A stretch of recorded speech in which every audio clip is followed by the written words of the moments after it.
Hello, thanks for joining me today. Today's topic is going to be on why to use a property management company. Well, we've been reiterating over time that real estate has been a great wealth builder over the years. Let's face it, not everybody who does invest in real estate and can invest in real estate is meant to be a good landlord.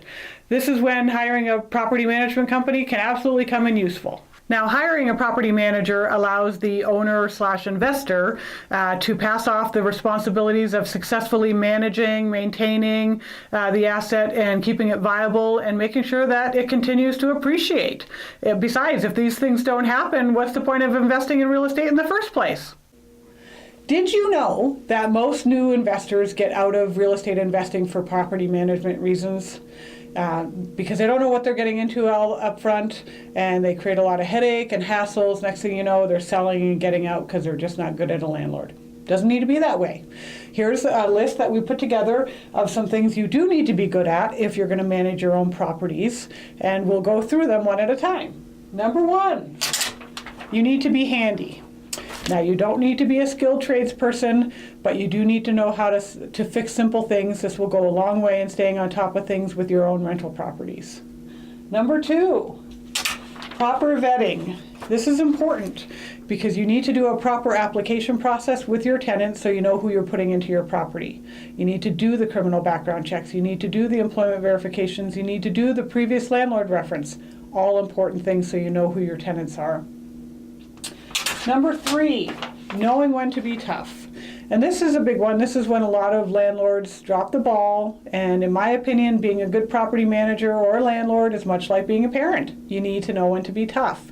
If you have stipulations in your lease, if they're late, you need to follow through with the late fees. Whatever your lease says, you need to follow the rule of the lease and be tough when it's time to be tough. In our opinion, good landlords make good tenants. We've done it. You can do it too. Number four, bookkeeping. Now, you don't need to be a CPA by any means, but you do need to know your numbers. You need to have good records, and you need to know the numbers so you know what your property is doing from an investment standpoint. But at the end of the year, handing over good records to your tax preparer is also a plus, and they'll appreciate you for it. Number five, laws. You need to know the landlord and tenant laws in the state you're in and the fair housing laws. If you don't, this will get you in a pile of trouble. Just as an example, a self-managing landlord places an ad for a house he has for rent, and he says, "Great for a family." You can't do that. That's discriminating against familial status, and it's against the law. So you need to know your laws. Number six, people skills. Anyone in the business of servicing customers needs to have good people skills. Being a landlord or a property manager is no different. Why? Because your tenant is your customer. Have good people skills, know how to properly communicate with them. Number seven, time. This is a big one because a lot of people who get into real estate investing still have full-time jobs. And knowing when to make the time and having the time when it needs you is important too, because you need to stay on top of the fixes of the property. When the tenants need something, you need to be able to be there. So you need to have the time, you need to be able to make the time. So there you have it, a simple list of things that you could be good at to be a good landlord.